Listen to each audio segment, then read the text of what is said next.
Don't forget to like the video, share your thoughts in the comments, and subscribe to stay updated with our latest stories. The rain had been tapping a gentle rhythm against the window panes all afternoon, a soft, gray lullaby that had me curled up on the sofa with a half-finished novel and a cooling cup of chamomile tea. It was one of those quiet Tuesdays, the kind where the world outside seems to fade away, leaving you cocooned in the familiar comforts of home. David, my husband, was away on a fishing trip with his buddies, a blessedly regular occurrence that gave us both a little breathing room. So yes, I was home alone, and thoroughly enjoying the solitude, the kind of quiet that lets you hear your own thoughts. The old house, with its creaks and groans, felt like a content companion in these moments, settling around me like a well-worn cardigan. The air smelled faintly of the lemon polish I'd used on the antique sideboard that morning, mixed with the earthy scent of damp earth drifting in from the garden. My living room is my sanctuary, filled with things that tell stories. The slightly faded Persian rug David's grandmother brought back from her travels, the bookshelves overflowing with novels old and new, the mantelpiece crowded with framed photos of family, nieces, nephews, and our own 2 grown children, now off forging their own paths. I was just about to drift into that lovely pre-nap haze, the book slipping from my fingers, when the doorbell chimed. Not the usual quick, impatient jab of a delivery driver, but a more hesitant, almost apologetic ring. I frowned, pulling my reading glasses down my nose. Who could that be? It wasn't the day for the mailman, and I wasn't expecting anyone.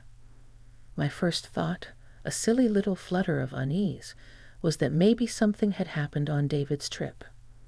You know how it is. The mind jumps to the worst conclusions sometimes, especially when you're alone. I padded to the door, my old slippers whispering against the wooden floorboards. Peeking through the peephole, I saw a young man standing on the porch, his shoulders hunched slightly against the persistent drizzle. He looked familiar, but out of context. It took me a moment. Then it clicked. Liam, Sarah's boy. Sarah, my dearest friend since college, the kind of friend who knows all your ridiculous youthful indiscretions and still answers your calls on the first ring. Liam. I hadn't seen him in a couple of years, not since his grandfather's funeral, I think. He'd been a lanky teenager then, all elbows and awkwardness, trying to navigate a suit that seemed too big for him and a grief that was clearly too heavy. Now he was a man. Taller, broader in the shoulders, his dark hair, the same shade as Sarah's, slicked back with rain, a few strands plastered to his forehead. He had her eyes too, a deep, thoughtful blue, but right now they looked troubled, shadowed. I unlocked the door and pulled it open, a warm smile already forming on my lips despite the lingering surprise. Liam? Honey, what on earth are you doing out in this weather? Come in, come in. He looked up, a flicker of something, relief, crossing his face. Emma? Mrs. Henderson? I'm so sorry to bother you.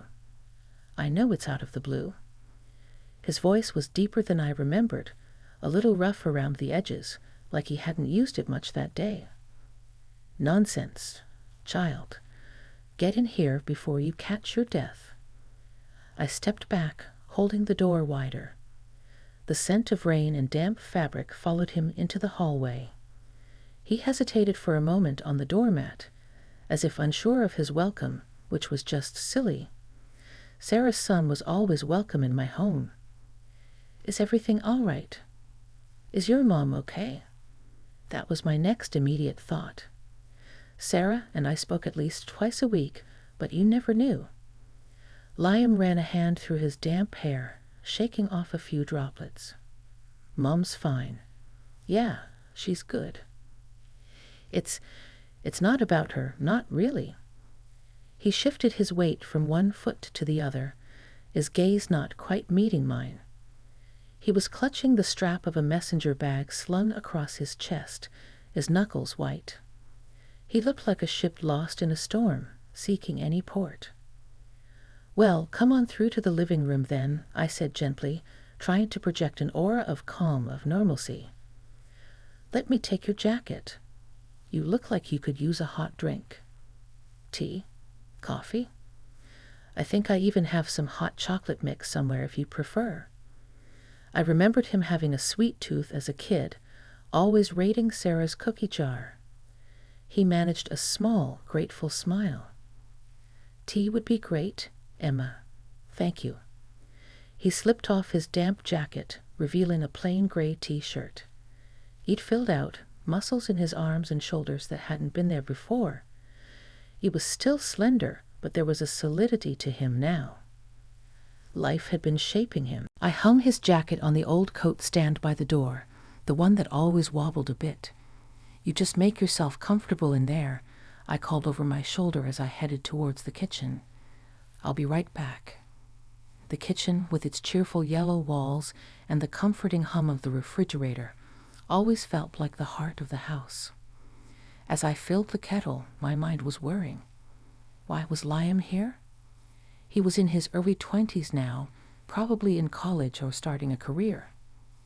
He lived a good hour's drive away with Sarah, or so I thought. What could be so urgent or so troubling that it brought him to my doorstep, unannounced, on a rainy Tuesday afternoon?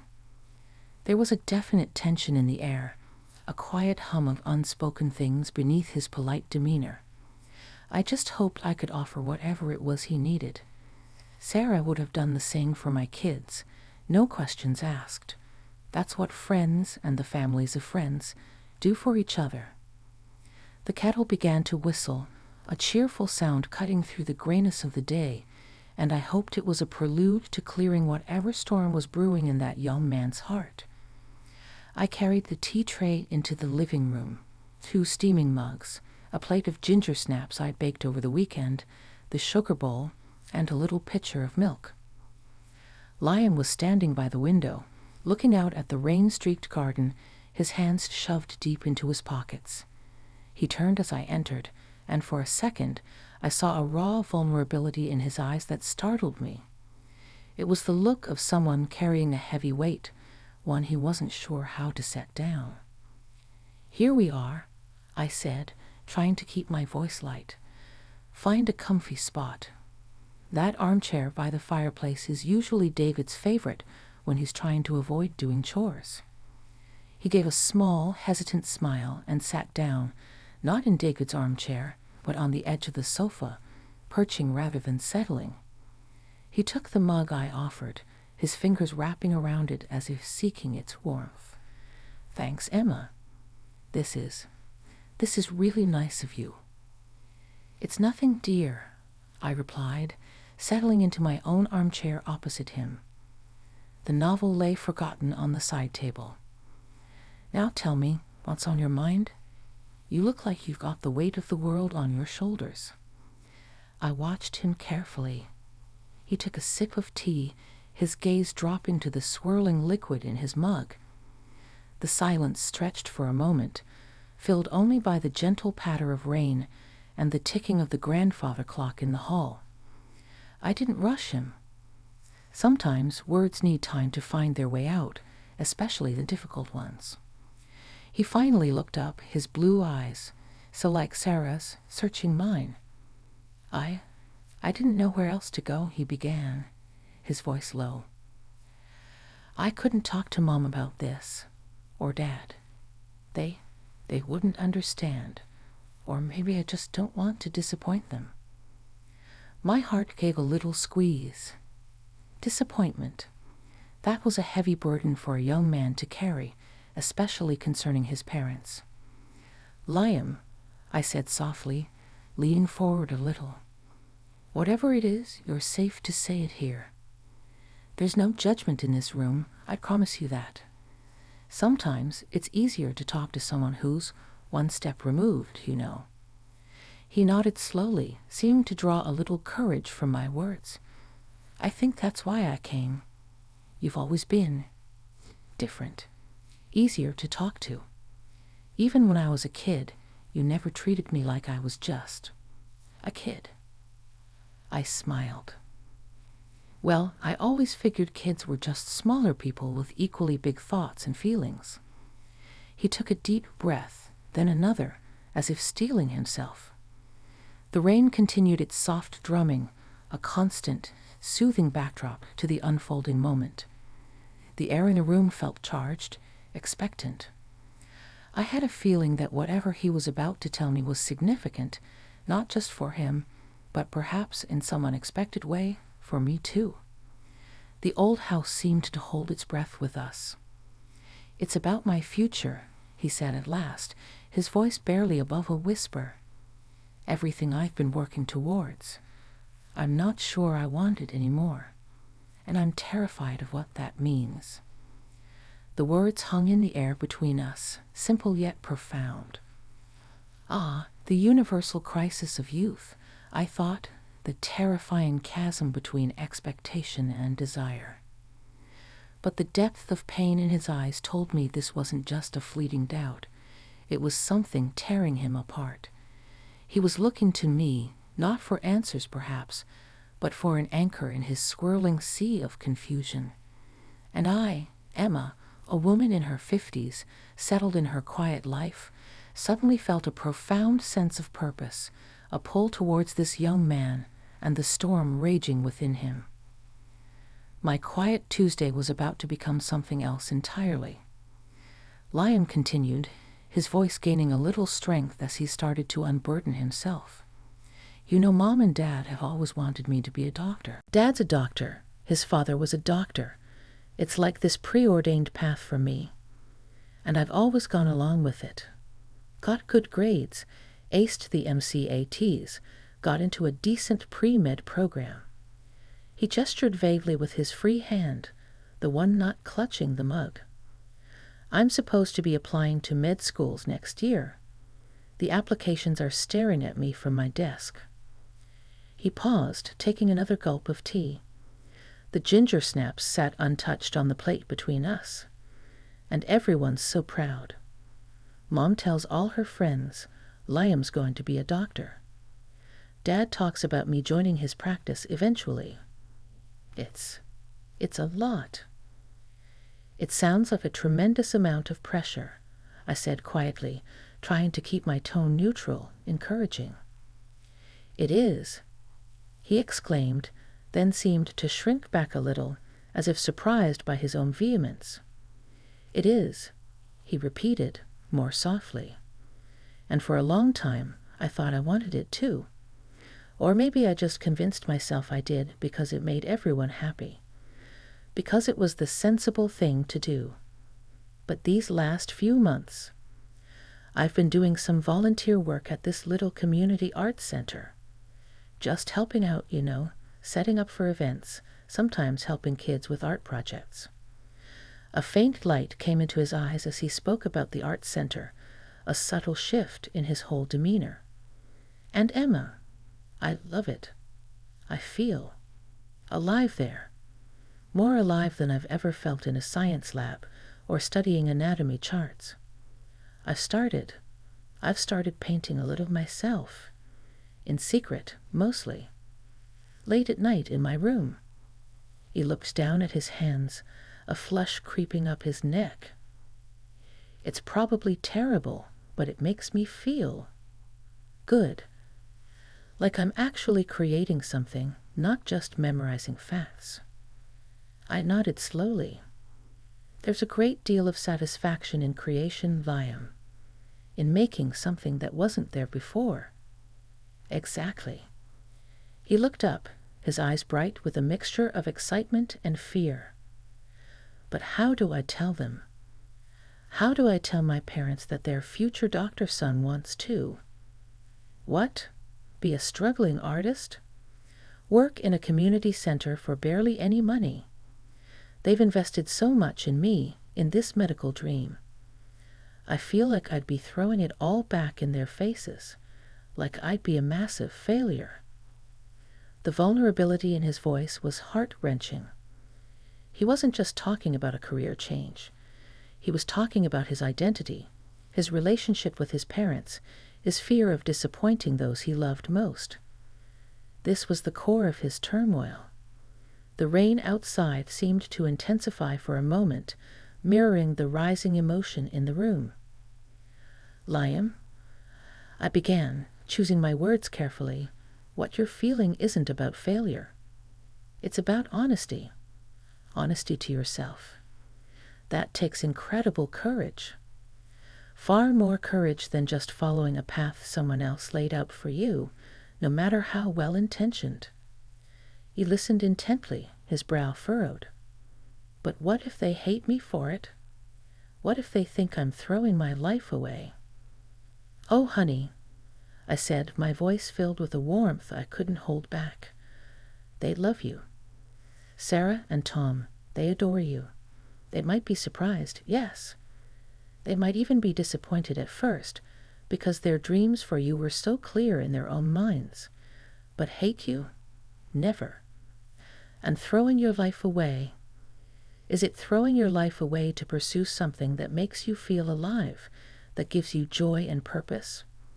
Or is it throwing your life away to spend decades doing something that slowly crushes your spirit just to meet someone else's expectations?"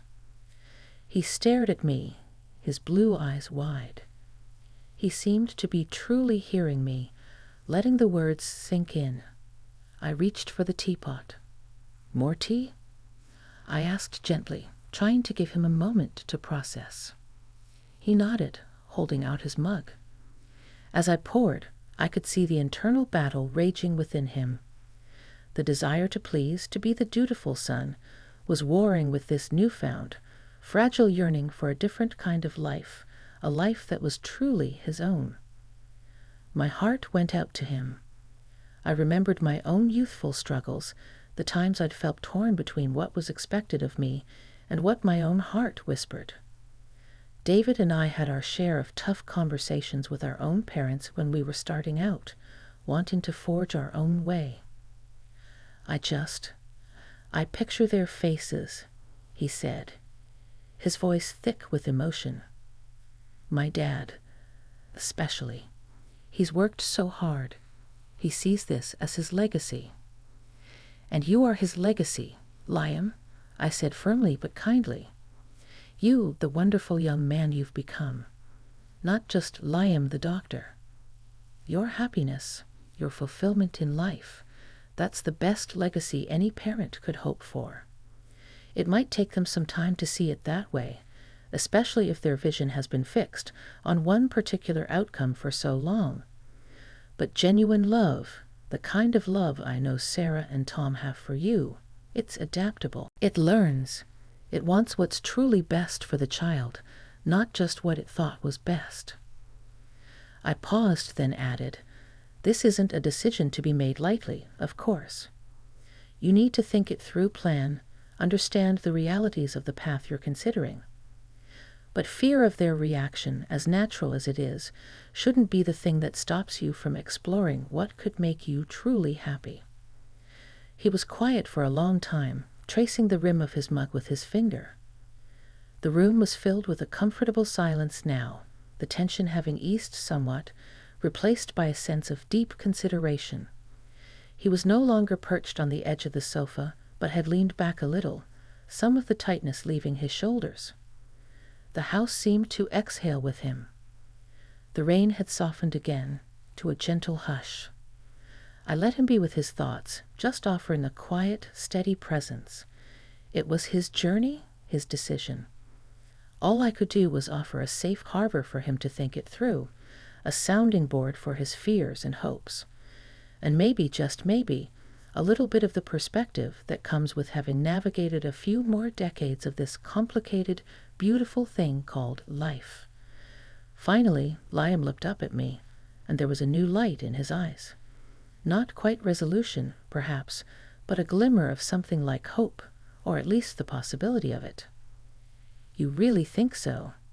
he asked, his voice softer now, less strained.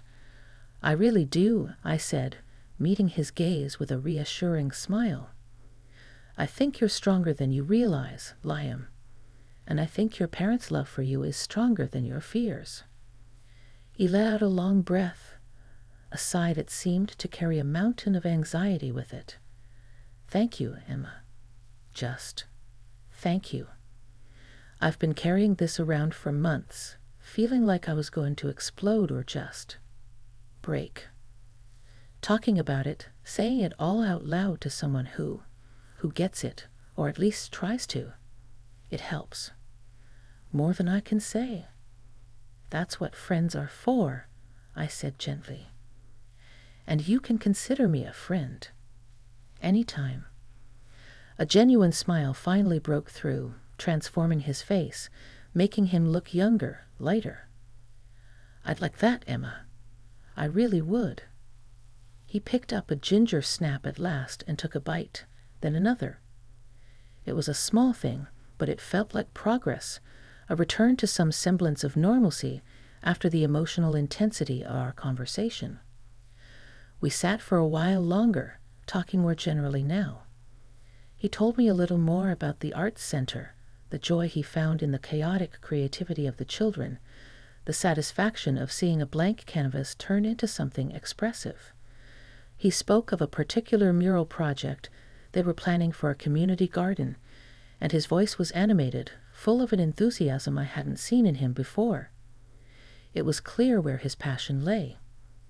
It was like watching a wilting plant finally receive water, unfurling and reaching for the sun.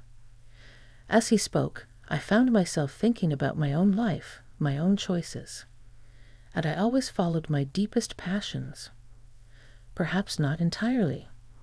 There were dreams I'd set aside, paths not taken.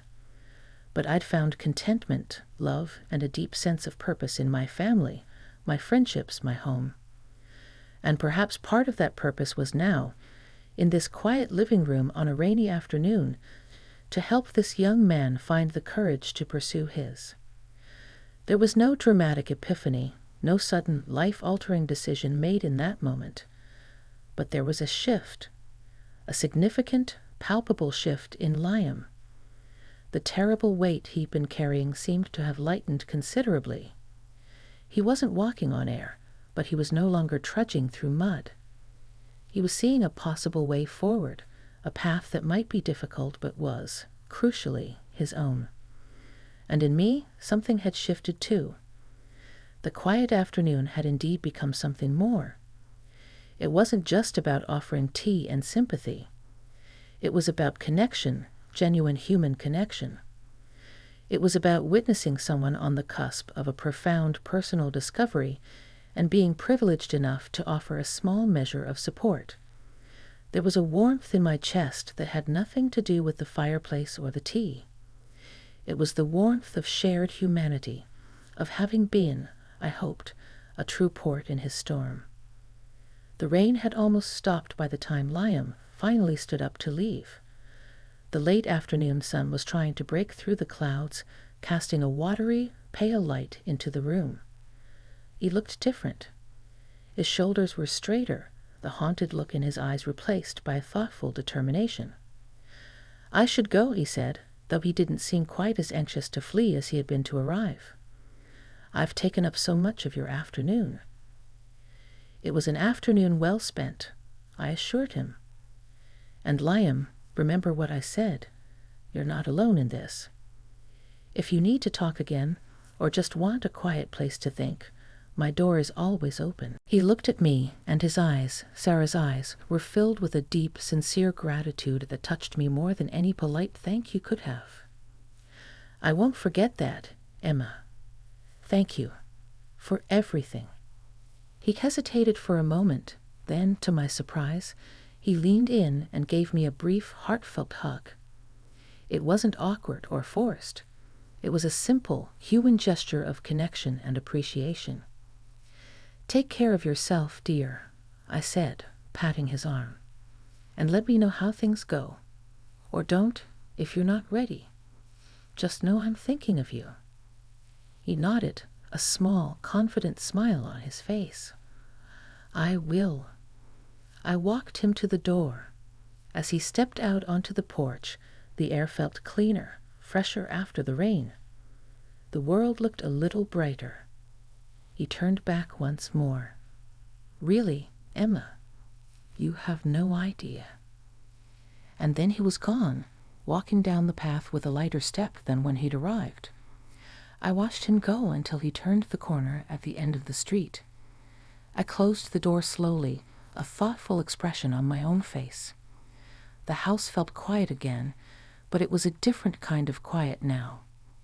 It was a stillness filled with the echoes of our conversation, with the lingering warmth of that unexpected, profound connection. I went back to the living room and began to gather the tea things. The half-eaten ginger snaps, the cooling mugs. My novel lay where I'd left it, but I had no desire to pick it up just yet. What had happened here this afternoon felt more real, more important than any fictional tale. A young man had come to my door, lost and burdened, and for a few hours we had navigated a small part of his storm together. It wasn't a grand, dramatic event, not in the way the world usually measures such things. There were no earth-shattering revelations, no sudden miracles. But there had been truth and vulnerability, and a deep emotional honesty that had resonated within me. I thought about Sarah and how proud she would be of the man Lion was becoming, a man capable of such introspection and courage. I hoped he would find the right way to talk to her and Tom, the right words to share his truth. I believed he would. He had a good heart and a newfound sense of his own path. As I washed the mugs in the kitchen sink, watching the last of the gray clouds drift away, I felt a sense of peace and something akin to gratitude. Gratitude for my quiet life, yes, but also for the unexpected moments that could ripple through it, bringing with them opportunities for connection, for empathy, for growth. Not just for Liam, but for me too. It's funny, isn't it? You think you're settled, that you've learned most of what life has to teach you. And then a young man knocks on your door on a rainy afternoon, and you learn all over again about the courage it takes to be true to oneself, about the power of listening, and about the enduring importance of simply being there for another human being. It was an unexpected gift, that visit, and I knew, somehow, that it was an experience I wouldn't soon forget. The house, my quiet companion, seemed to agree, settling into the evening with a contented sigh. And I, Emma, felt a little bit changed, a little bit richer, for the conversation that had unfolded within its walls.